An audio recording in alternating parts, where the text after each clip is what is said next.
bonsoir à tous nos participants qui sont déjà là à l'heure. Nous sommes à 19h07 en Guadeloupe, Martinique et 20h07 en Guyane. La semaine dernière, nous avons eu la joie de commencer ce programme de formation ensemble et nous avons parlé de nous avons essayé de définir la gestion chrétienne de la vie. Ce mot qui signifie littéralement celui qui gère la maison. Et ensuite, nous avons eu une très belle présentation du docteur Mellac qui nous a rappelé un principe fondamental. Être un gestionnaire, non par obligation, mais être un gestionnaire en nous alignant sur l'identité que Dieu nous donne. Je suis gestionnaire parce que Dieu m'a créé gestionnaire. J'aimerais aujourd'hui continuer et vous proposer un autre élément de la formation. Nous allons parler de la gestion toujours, mais la sagesse dans la gestion de l'argent. La sagesse dans la gestion de l'argent. Chers amis, vous êtes des responsables qui servent des églises, vos églises locales. L'objectif de cette présentation est de nous aider à apprendre la gestion financière personnelle afin que toutes les ressources, je dis bien, afin que afin que toutes les ressources soient consacrées ou soient utilisées à la gloire de Dieu. La question que j'aimerais qu'on se pose pour commencer est celle-ci.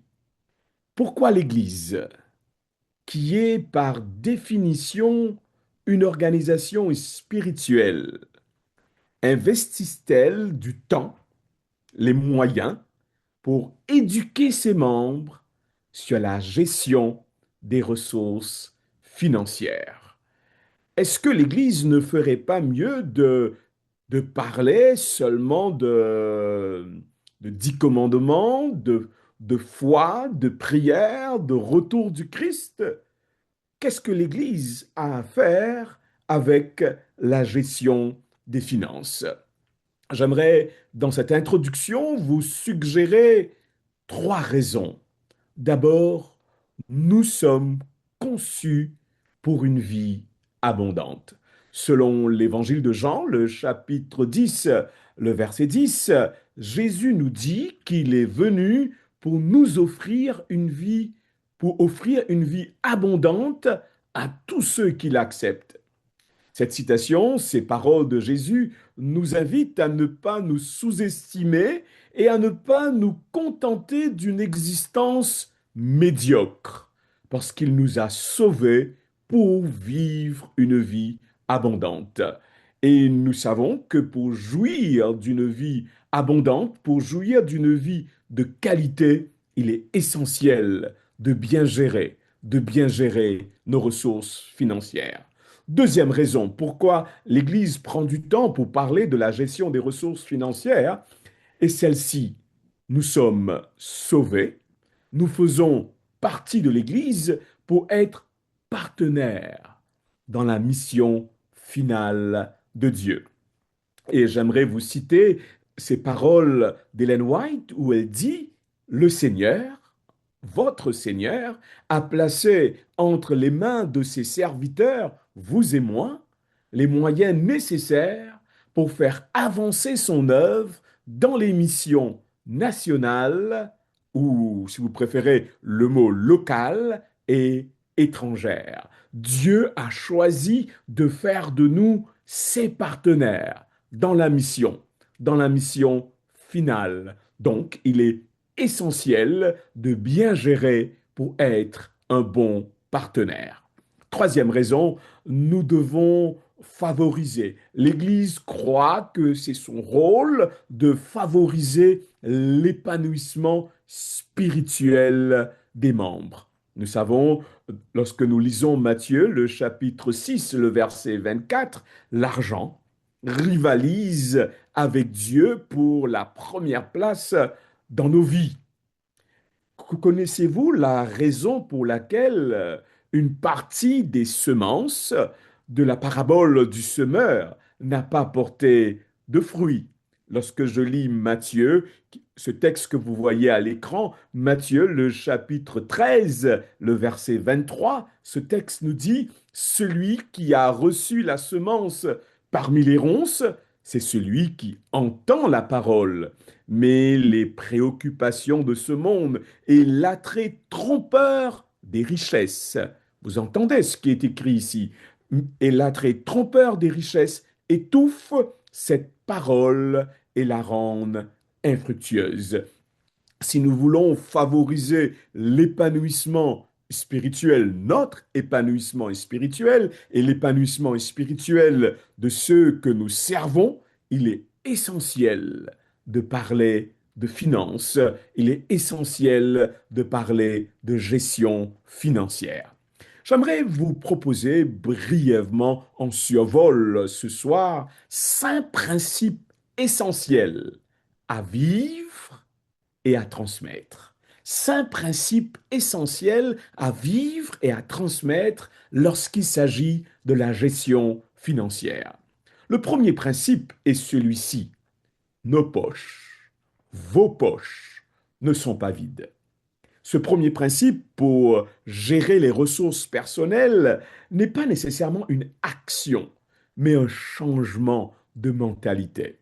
Il s'agit d'un passage de la conviction ou du sentiment que nous n'avons rien ou que nous ne pouvons rien produire, que j'appelle le syndrome de la poche vide, à la conviction que nous avons reçu.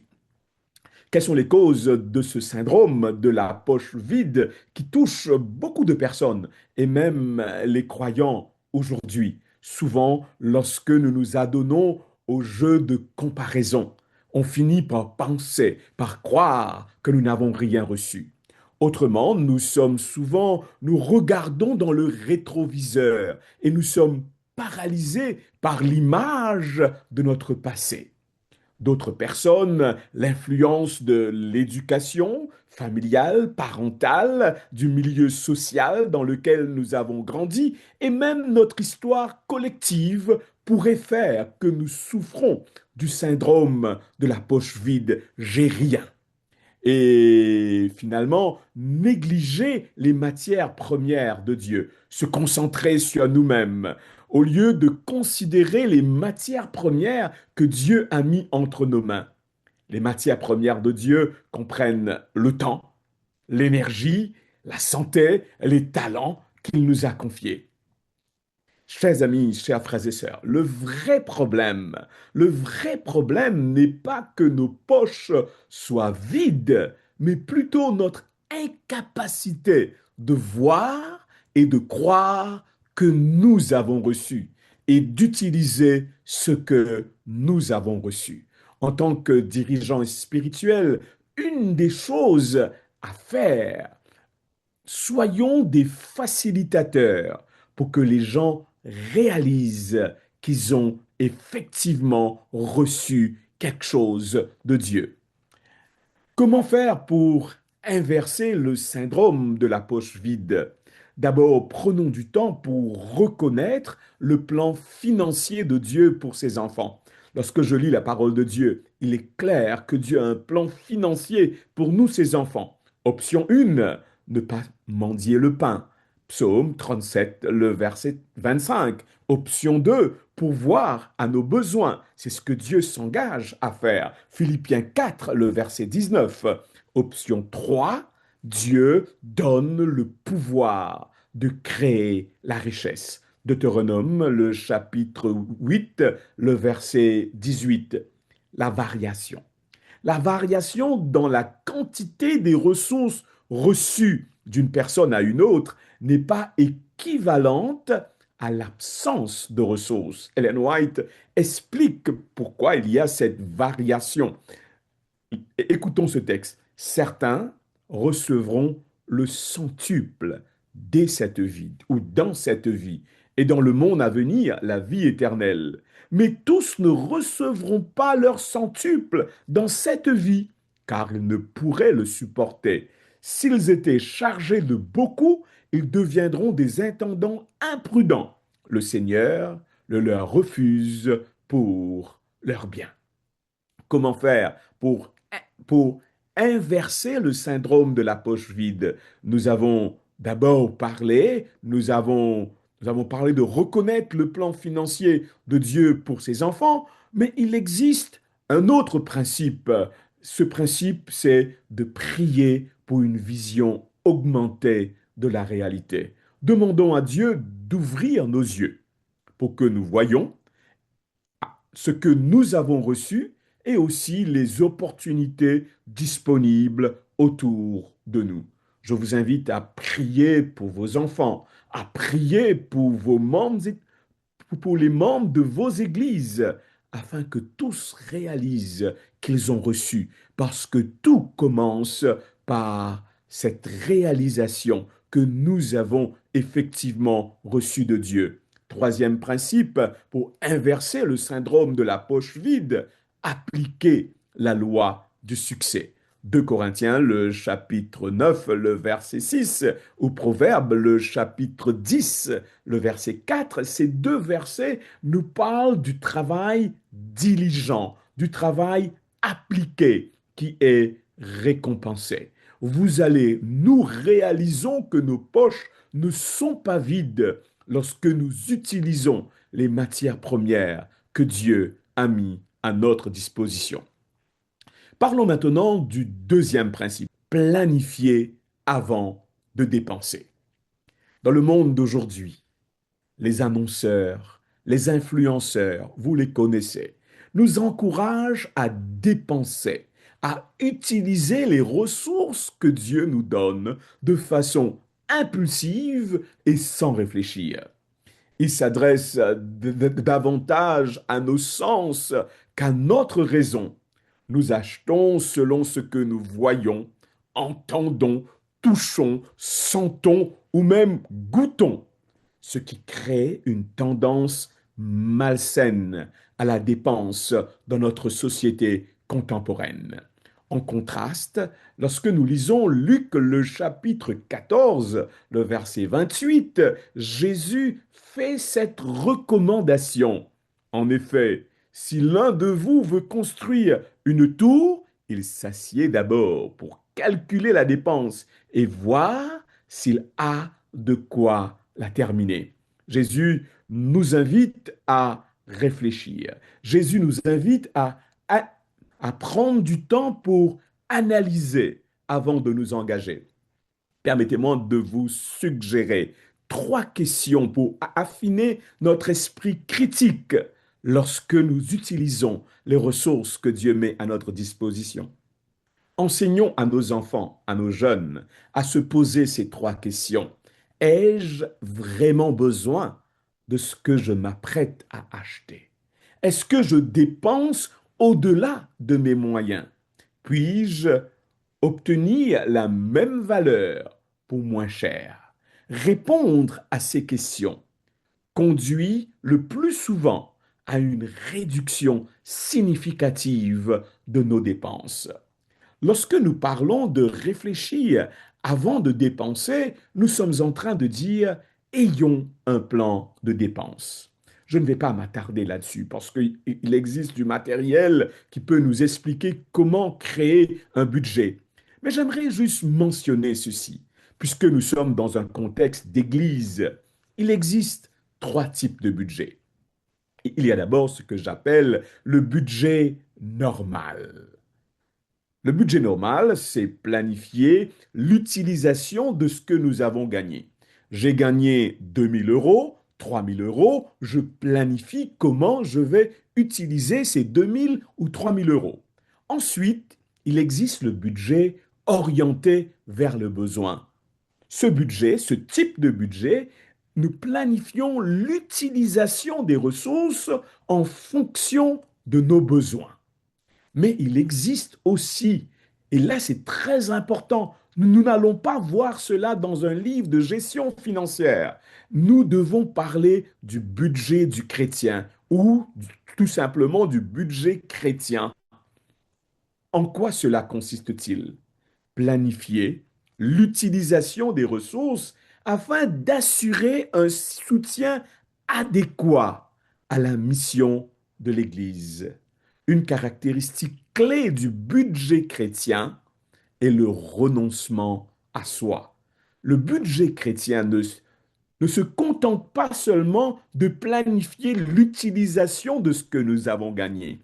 Le budget chrétien ne se contente pas seulement de satisfaire les besoins de la personne ou d'une famille, mais le budget chrétien s'attarde, prend du temps pour soutenir adéquatement la mission que Dieu nous a confiée.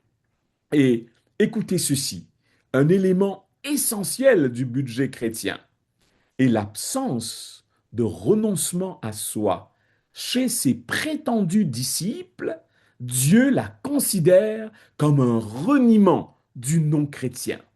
Ceux qui prétendent être un avec Christ et qui se livrent à des désirs égoïstes par des vêtements, des meubles et une nourriture riche et coûteuse ne sont chrétiens que de nom.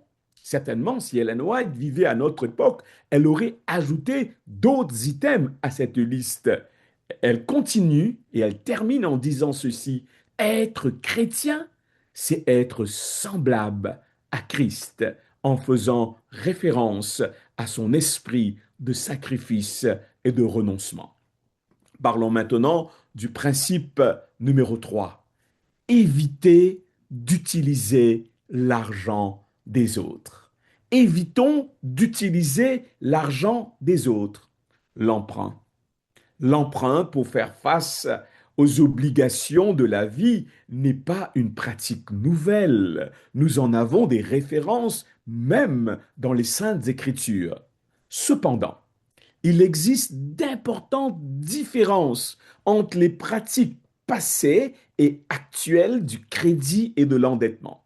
J'aimerais vous proposer ce tableau qui, à mon avis, reflète bien la réalité d'aujourd'hui en comparaison avec le passé.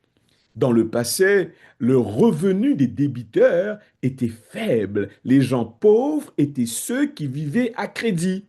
Aujourd'hui, le revenu des débiteurs sont, ils ont des salaires soit faibles ou ils peuvent même avoir des salaires très élevés. Dans le passé, quels étaient ces biens et services achetés à crédit, ce qui était vitaux et essentiel? Aujourd'hui, tout on achète à crédit. Dans le passé, l'accessibilité au crédit et au prêt était difficile et restrictive. Aujourd'hui, c'est facile. Dans le passé, le recours au crédit, c'était notre dernière option. Aujourd'hui, c'est devenu notre première option. Le pourcentage de la population qui vivait à crédit ou qui empruntait, qui était endetté, c'était un faible pourcentage de la population, alors qu'aujourd'hui, 50% et plus dans plusieurs sociétés sont endettés. Chers amis, nous voyons ce qui se passe aujourd'hui et en tant qu'Église, en tant que communauté qui recherche le bien-être de nos membres, nous devons tirer la sonnette pour ce qui est de l'endettement. Parce que la parole de Dieu nous parle des complications de l'endettement. Celui qui emprunte est l'esclave de celui qui prête. Mais les complications de l'endettement ne se limitent pas seulement à la qualité de vie. Ellen White nous parle de ceci. Beaucoup ne se souviennent pas de la cause de Dieu et dépensent négligemment de l'argent dans des amusements, des vêtements et des frivolités.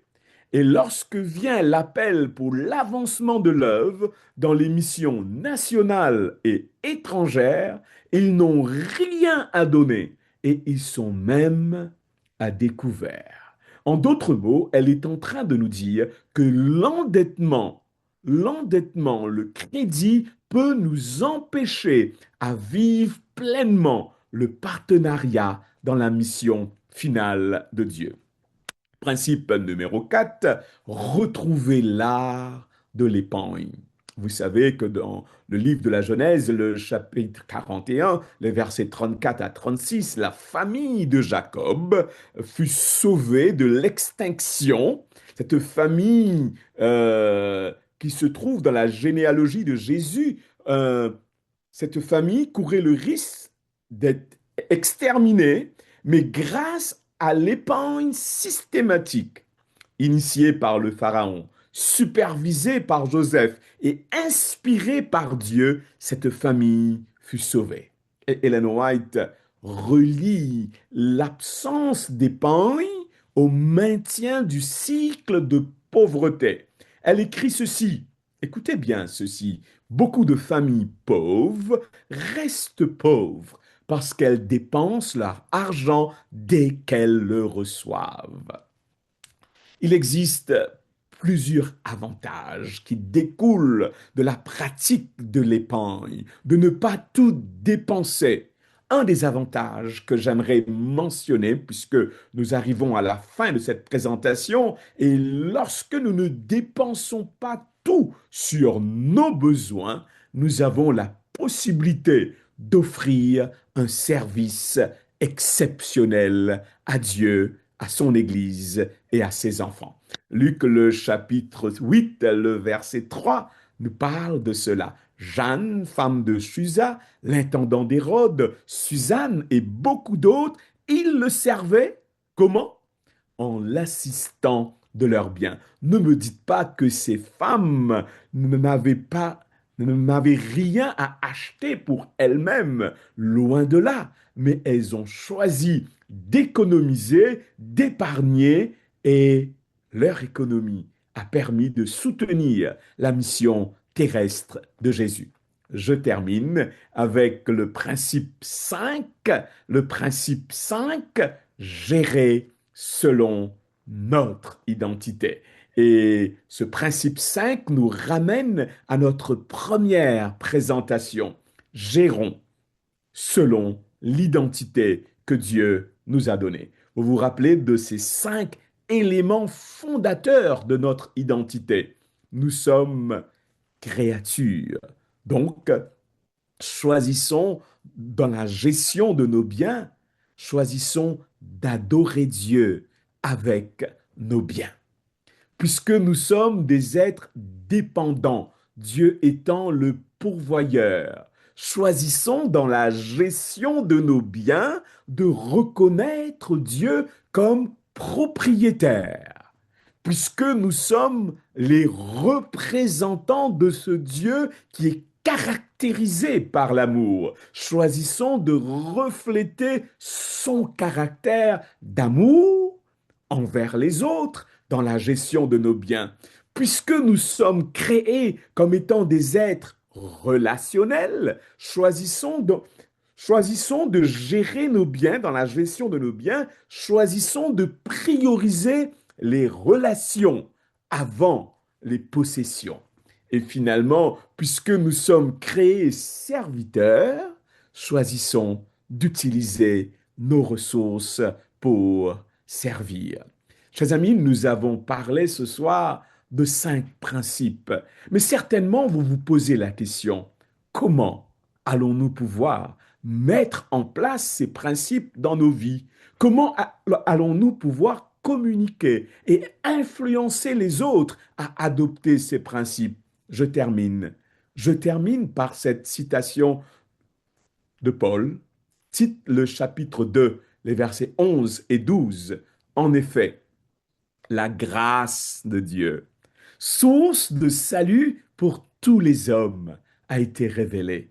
Elle nous enseigne à renoncer à un mode de vie impie, incorrect, et aux convoitises de ce monde, et à vivre comment? Dans le temps présent, conformément à la sagesse, la justice et la piété. Oui, la force et la volonté pour vivre selon ces saints principes que nous avons appris ce soir.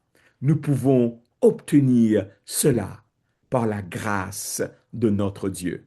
Que Dieu vous aide. à vivre ces principes et à les communiquer, à les transmettre aux autres. Amen.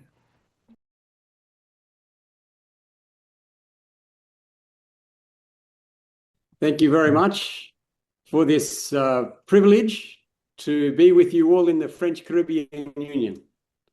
Merci beaucoup pour ce privilège d'être avec vous dans les Antilles françaises. And thank you very much, Pastor Aniel Abab, for your message. Obviously, my French is not very good, but I understand what you were saying in big picture. Thank you. Merci, Pasteur Aniel Barbe, pour le message. J'ai pas tout compris, mais j'ai compris une bonne partie. Merci. And thank you, Hilary, for your gift of tongues. Merci, Larry, pour le don des langues. Okay, Okay. so we are ready to start? Yes. Yep. Okay, thank you very much. Aniel has invited me to share some information about a new resource called Mastering Money. Alors, le pasteur Aniel m'a invité à partager avec vous une nouvelle ressource, maîtriser l'argent. This resource is currently only in English, but there are plans to have it translated into French and many languages. Donc, cette ressource, ce que je vais partager avec vous, est présentement uniquement en anglais, mais très bientôt, ce sera disponible en français et dans d'autres langues. The series has 12 sessions and it looks at what the Bible says about managing money. Il y a 12 sections à cette série, 12 parties, et cela parle comment gérer l'argent. And I would like to share with you this morning just a taste, just a little bit, so that you can see what it looks like and the type of content. Donc, je veux partager avec vous, pour lui, c'est le matin, mais pour nous, c'est ce soir, avec vous juste un avant-goût de ce que c'est. You can see on the right-hand side, there is a facilitator's workbook that they use to teach the course. And then there is a student workbook that they use to learn. Donc, ici, il y a deux ressources disponibles. Il y a le manuel pour enseigner à droite et aussi le cahier pour les étudiants à gauche.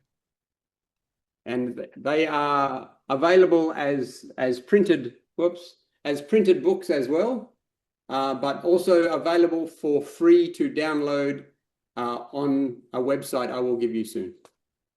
Donc, c'est disponible en tant que papier de livre, mais aussi c'est disponible numériquement. Donc, vous pourrez très bientôt télécharger cela. Okay, so why do we call it mastering money? Alors, pourquoi disons-nous maîtriser l'argent ou la gestion de l'argent?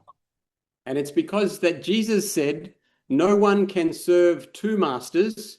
You cannot serve both God and money. Parce que Jésus a dit que personne ne peut servir deux maîtres. On ne peut pas servir Dieu et Mammon. And Jesus also said, I have come that they may have life and that they may have it more abundantly. Jésus a aussi dit, je suis venu pour qu'ils aient la vie et avoir la vie en abondance. So God wants us to have at least enough and even more to share. Donc Dieu voudrait que nous ayons suffisamment et même un peu plus pour partager. Now, whenever we are doing presentations in our local church or in the community about money management, we must be very clear that we are not financial advisors. Donc, dès que nous faisons ces présentations concernant l'argent, cela est important de souligner que nous ne sommes pas des conseillers financiers. Because we want people to understand that we are teaching Bible principles. We are not telling them what to invest in or what to buy or how to make money.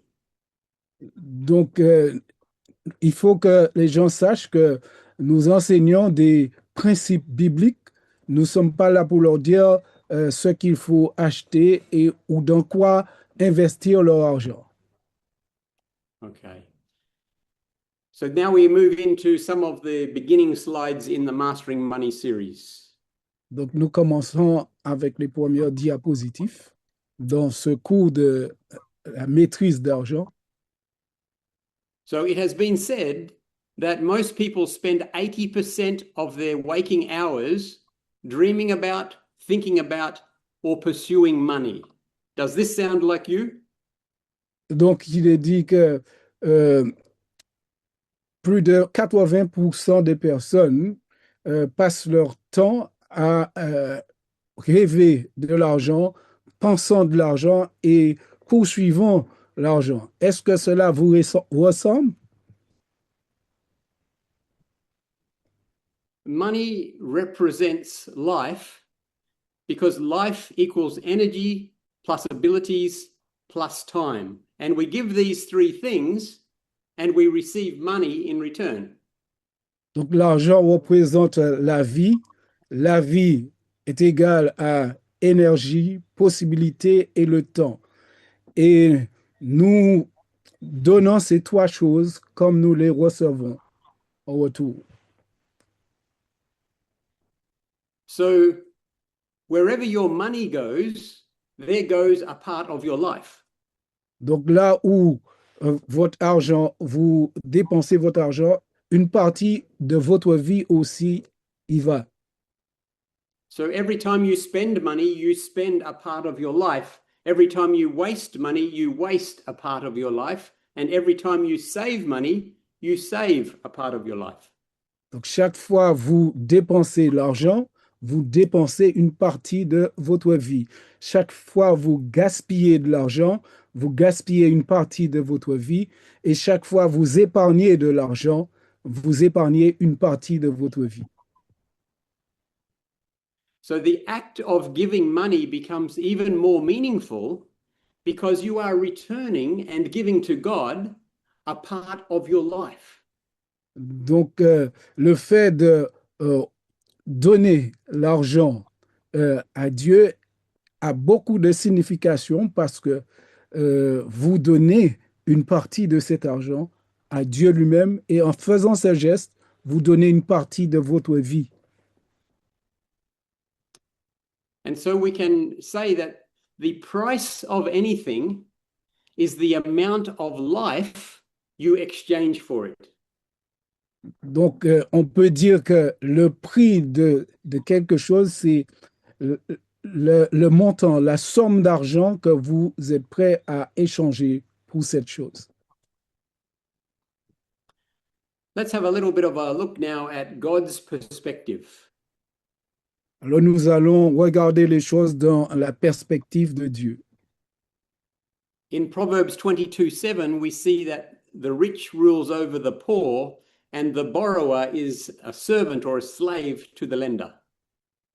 Donc, dans Proverbe 22, verset 7, il est dit que les riches dominent les pauvres et celui qui emprunte devient l'esclave de celui qui prête. I don't know about you, but I have had times in my life where I have been a slave to someone or a bank that has loaned me money, and I am just working so hard for them to try and pay the money back. Je ne sais pas pour vous, mais moi, dans ma vie, j'ai connu des circonstances où j'étais esclave de personnes qui m'ont prêté d'argent ou même une banque et je ne faisais que travailler durement pour rembourser ces dettes. The slave has no time to be sick, no time for holidays, no time for rest. The slave has to keep working. L'esclave n'a pas le temps pour être malade, le temps pour se reposer, pas de jour férié. Tout ce qu'il doit faire, c'est continuer à travailler pour l'argent. And in today's economy, the use of debt is almost unavoidable for making large purchases like a home. Donc aujourd'hui, dans l'économie du monde, c'est presque inévitable de faire des prêts pour avoir une maison. And so in the seminars, we learn about good debt and bad debt and how to manage debt in a biblical, wise way. Donc dans ces séminaires, on apprend comment faire des dettes qui soient des dettes, ce qu'on appelle un bon dette et les mauvaises dettes, et comment les gérer dans une manière biblique. So another principle from God is that prosperity is having what you need when you need it. Donc, un autre principe selon Dieu, c'est dans la prospérité, c'est posséder ce que euh, on a besoin quand nous les avons besoin. And God has provided at least three things for us. Number one, He will supply our needs. Donc, Dieu a déjà pourvu au moins trois choses pour nous. Et il va pourvoir à nos besoins. He will be with you wherever you go, and He will keep you in perfect peace.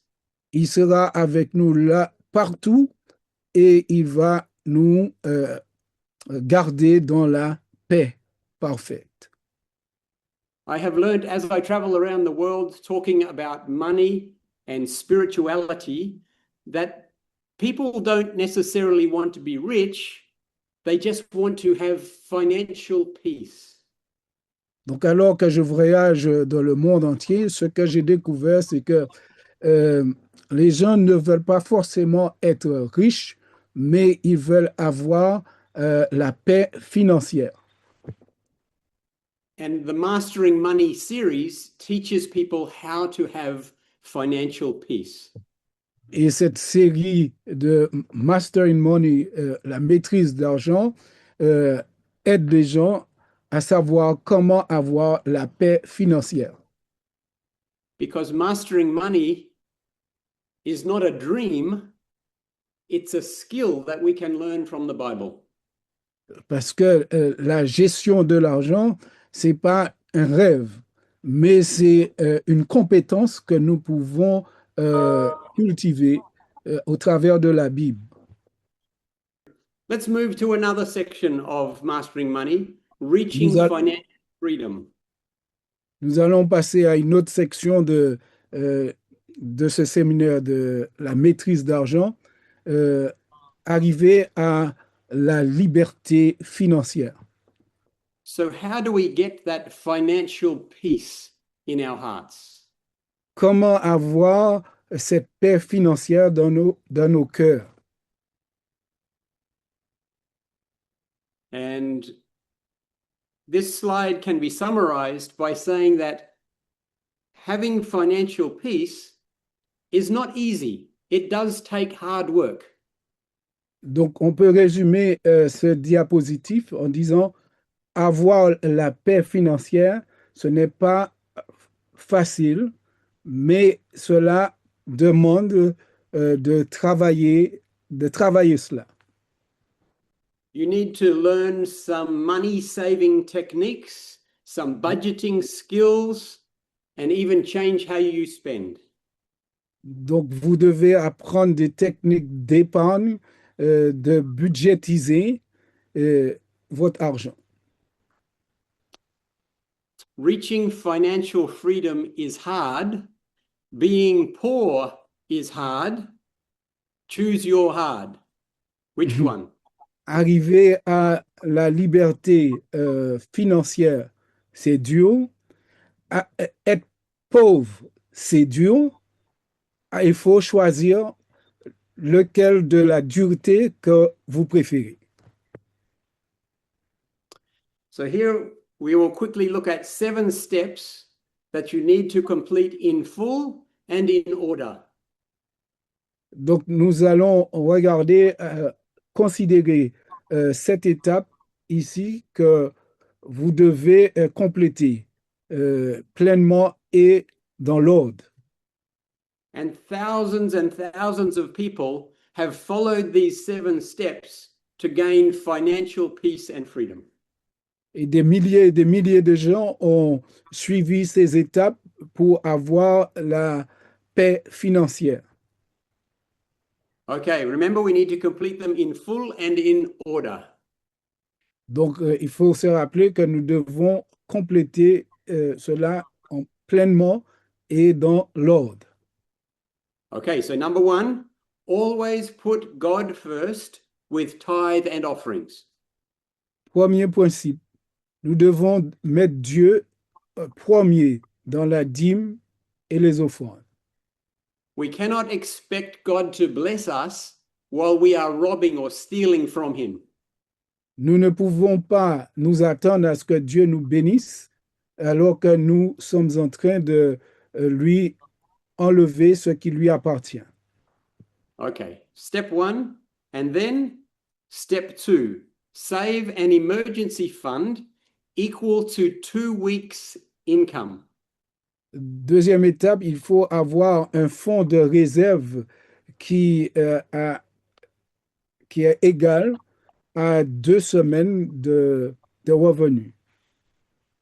And then when you have your emergency fund saved, number 3, pay off all of your debts except for your home loan, your biggest loan. Donc, lorsque vous avez mis ce fonds de réserve de côté, il faut rembourser les dettes.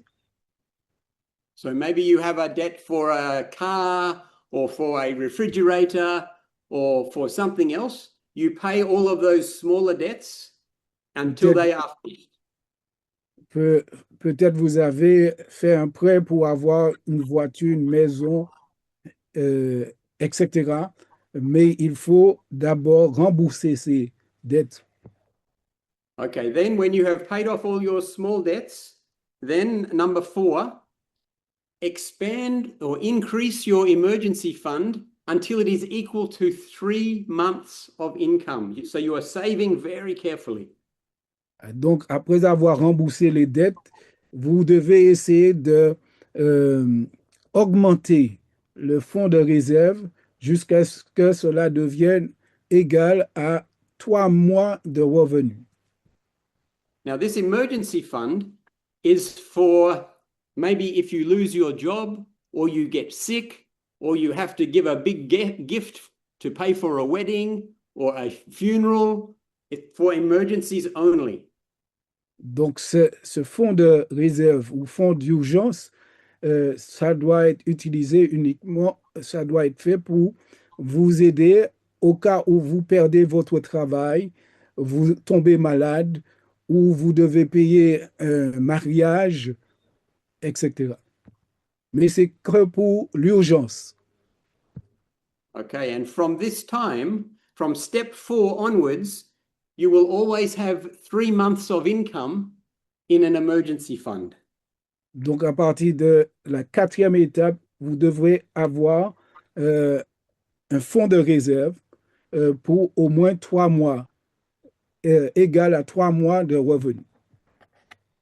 And then, step 5, systematically invest at least 10% of all your income for retirement. Donc, étape numéro 5, il faut investir systématiquement au moins 10% de votre revenu pour la retraite.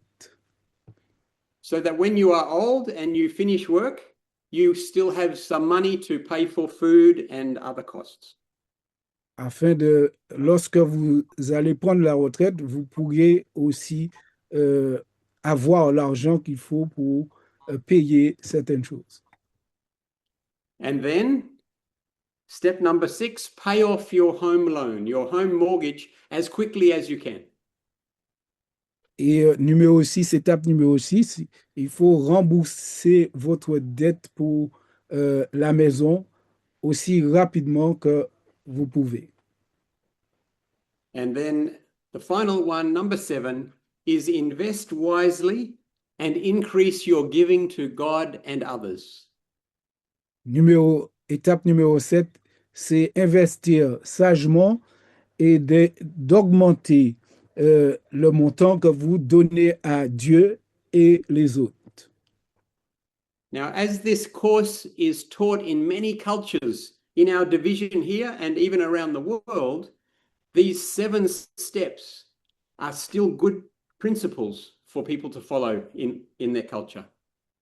Donc, ce séminaire est donné un peu partout dans le monde et ces 7 étapes sont toujours valables et font des gens heureux jusqu'à maintenant. In some cultures, there will be some differences, but in general, these are good biblical principles to follow. Dans certaines cultures, il y a des différences, mais d'une manière générale, ce sont des principes bibliques qu'il faut suivre. Okay.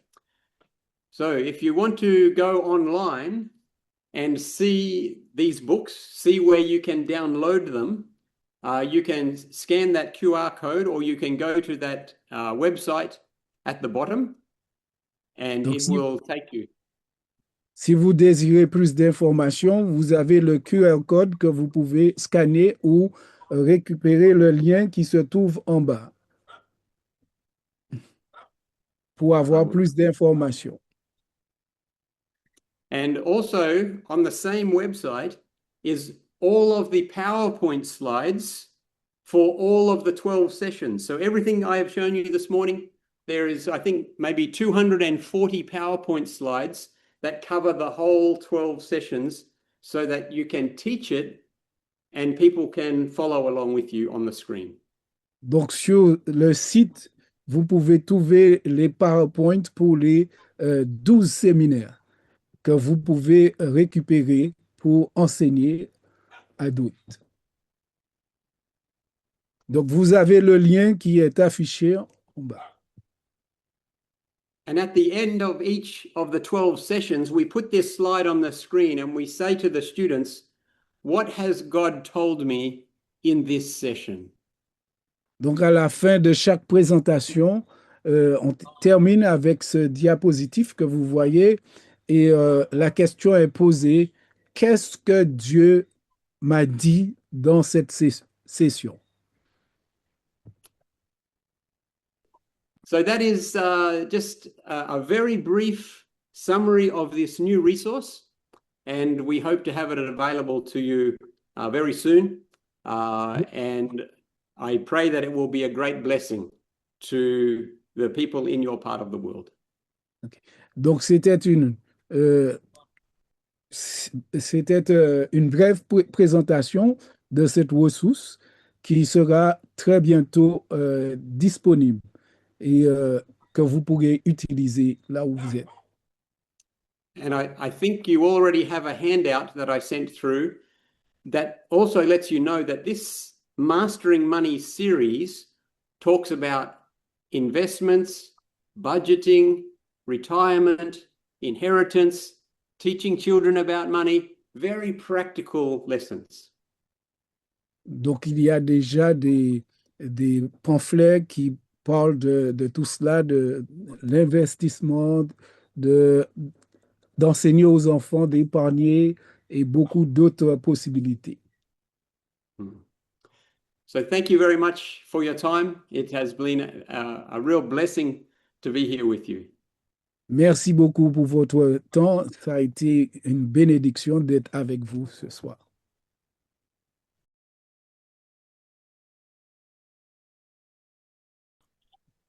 Very good training. Very good training. My question is the following. In this present life, we have some obligations, spending obligations. I say, well, obligations. What do we have to do when our expenses surpass our revenues? Okay, very, very good question. Mhm. The first thing we Très must bonne do, question. the first thing we must do is pray to God for wisdom. La première chose à faire, c'est de prier Dieu pour la sagesse. Then we must open his word and study his word about money and finances. Et ensuite, nous devons ouvrir sa parole pour étudier tout ce qui concerne l'argent et le finance. We must search our heart to see if there are things that we are doing or spending money on that we should not be spending money on. Nous devons nous examiner, pour considérer nos dépenses pour voir s'il y a des choses sur lesquelles on dépense inutilement l'argent, des choses qu'on pouvait épargner cet argent. Au lieu de les acheter, on peut éviter d'acheter ces choses. And we must ask the Holy Spirit to show us ways that we can maybe increase our income as well. Et nous devons demander au Saint-Esprit de nous montrer des moyens pour augmenter nos revenus. And the Holy Spirit will guide us through those 7 steps that we have just given, with number 1 being returning tithe and offering to God, because it is his holy money, and we must do that. Donc, ces 7 étapes vont nous aider le Saint-Esprit va nous guider au travers de ces 7 étapes, et particulièrement à la première où nous devons retourner la dîme et les offrandes, car c'est l'argent de Dieu. God does not call us to be successful, he calls us to be faithful. Dieu ne nous appelle pas à réussir, mais il nous appelle à être fidèles. And when we are faithful, he promises to provide all that we need. Et lorsque nous sommes fidèles, il a fait la promesse de pouvoir à tous nos besoins.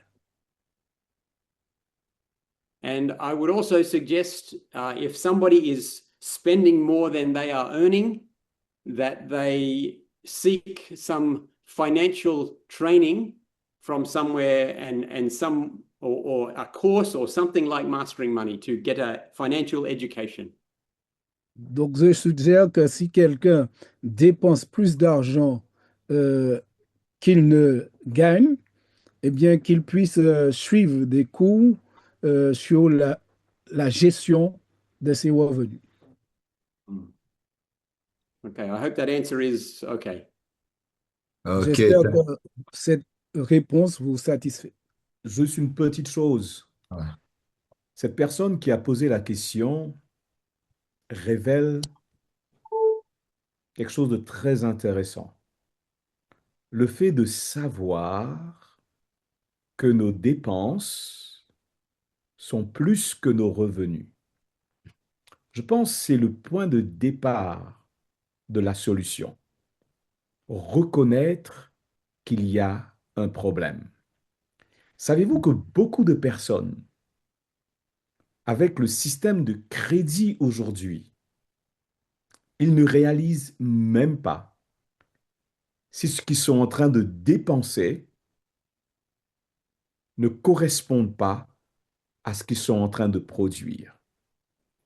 Et là, lorsque la personne dit, ben, mes dépenses dépassent mes obligations, pour moi, ça me dit que c'est quelqu'un qui est en train de s'asseoir déjà, c'est quelqu'un qui est en train de réfléchir et d'analyser.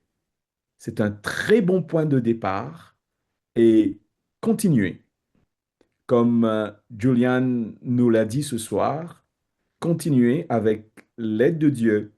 Certainement, vous êtes sur la bonne voie pour que Dieu vous aide à vivre cette vie pleine et entière qu'il a promis pour nous, ses enfants.